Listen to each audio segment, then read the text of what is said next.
Hi viewers, welcome to our channel. ప్రస్తుతం మనతో పాటు సీనియర్ జర్నలిస్ట్ దామ బాలాస్ అన్న వారితో మాట్లాడదాం.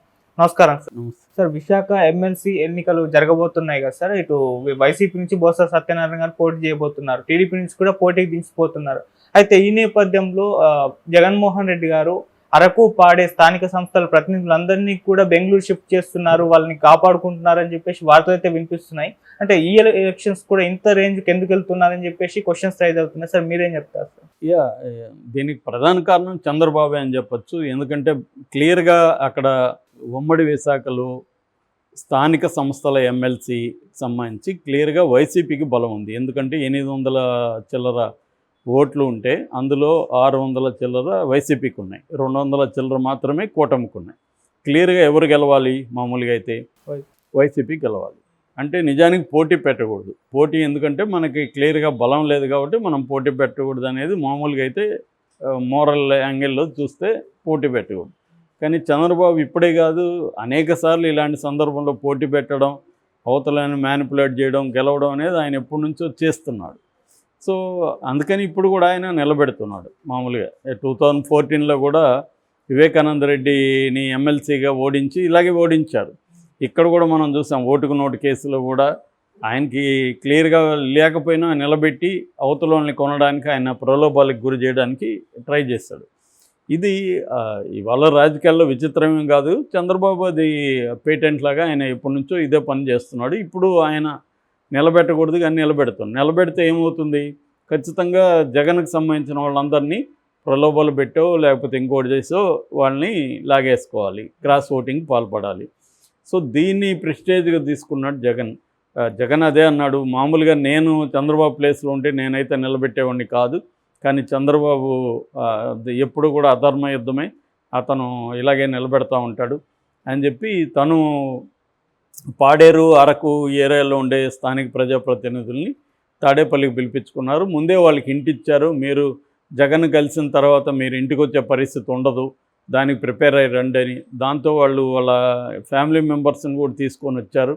సో జగన్ ఒక్కొక్కరితో మాట్లాడి, వాళ్ళ ఫ్యామిలీ మెంబర్స్తో మాట్లాడి, వాళ్ళతో ఫోటోలు దిగి వాళ్ళని మీరు ఎట్టి పరిస్థితుల్లో బొత్స సత్యనారాయణ ఎమ్మెల్సీకి గెలిపించాలని మాట్లాడినట్టుంది. వీళ్ళందరినీ ఇప్పుడు బెంగళూరుకి తరలిస్తున్నారు.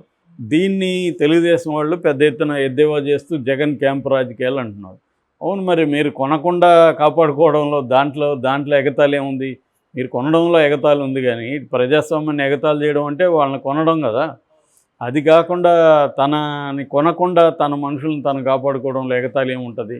కాబట్టి క్లియర్గా జగన్ చేస్తున్నది ఏముంటే, చంద్రబాబు నుంచి అదేదో అంటారు కదా, గద్ద నుంచి కోడి పిల్లల్ని ఎట్లయితే అలాగే కాపాడుకోవాల్సిన పరిస్థితి. లేకపోతే ఒక స్థానిక సంస్థల ఎమ్మెల్సీలకు సంబంధించి స్థానిక ప్రతినిధుల్ని బెంగళూరు క్యాంపులో పెట్టే స్థాయి పరిస్థితి ఎందుకు వచ్చింది ఆంధ్రప్రదేశ్లో అంటే ఇటువంటి రాజకీయాలు ఉండడం వల్లే. గతంలో కూడా జగన్ చేయలేదా? జగన్ కూడా స్థానిక ఎన్నికల్లో భయపెట్టి ఏకగ్రీవం చేయలేదా? ఖచ్చితంగా జగన్ కూడా అదే పని చేశాడు. జగన్ పోటీ పెట్టకపోవచ్చు ఇలాంటి కండిషన్లో, కానీ అసలు పోటీ లేకుండానే జగన్ చాలా చోట్ల ఏకగ్రీవం చేసేసాడు.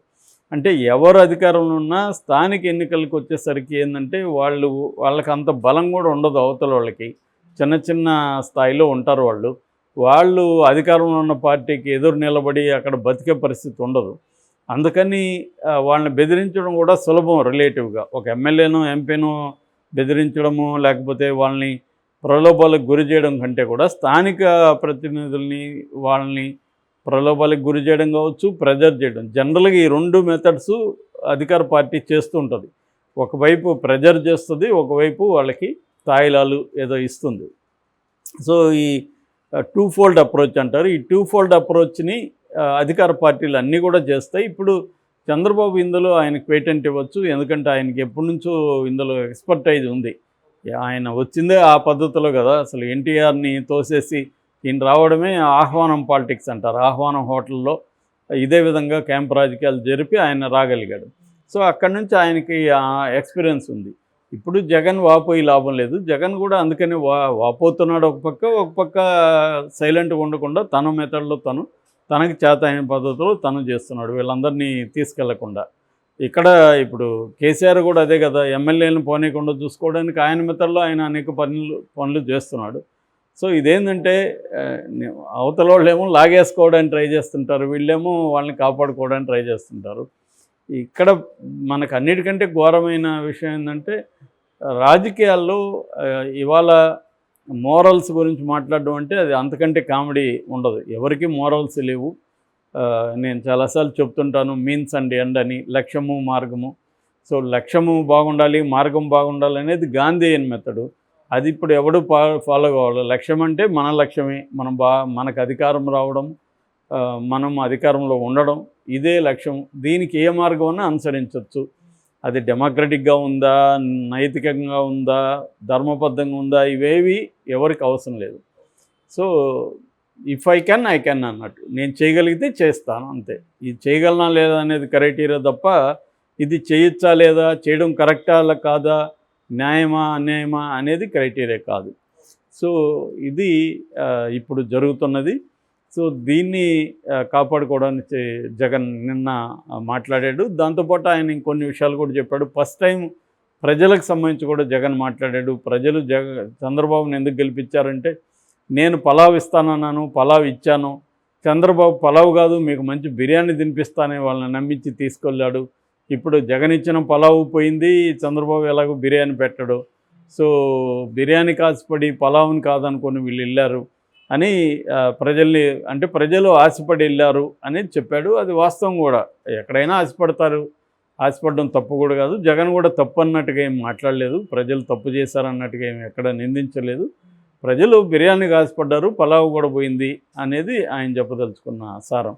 ఇక్కడ కేసీఆర్ కూడా అదే పద్ధతిలో మాట్లాడాడు. కేసీఆర్ ఏమో ఇక్కడ కొంచెం హార్ష్గా మాట్లాడాడు.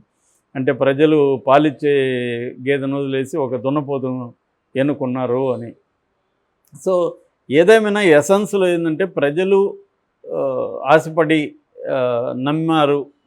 సో నమ్మకూడని వాళ్ళని నమ్మారు ప్రజలు అనేది రెండు చోట్ల వస్తుంది.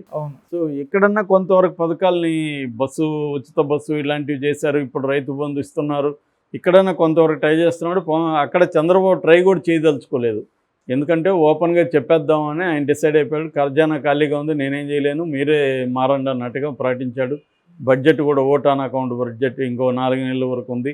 సో పథకాలు అయితే ఏవి ఇచ్చే పరిస్థితిలో లేదు. అందుకని ఖర్చు కానీ ఇది ఉండాలి, పథకంలాగా ఉండాలి. అట్లా ఇప్పుడు అన్న క్యాంటీను, తర్వాత ఆయన దృష్టంతా కూడా అమరావతి మీద పెట్టాడు. దానికి కూడా ఫండ్స్ ఇప్పుడు వసూలు చేస్తున్నారు. డ్వాక్రా మహిళలంతా డబ్బులు ఇవ్వాలని అడుగుతున్నారు. చిత్తూరు జిల్లాలో గొడవలు కూడా అయినాయని చెప్తున్నారు. అట్లాగే అన్న క్యాంటీన్లు కూడా దాతల్ని పిలుస్తున్నారు. నిజానికి దాతలను పిలవడం తప్పు కాదు, కానీ ఫోర్స్ చేయకూడదు.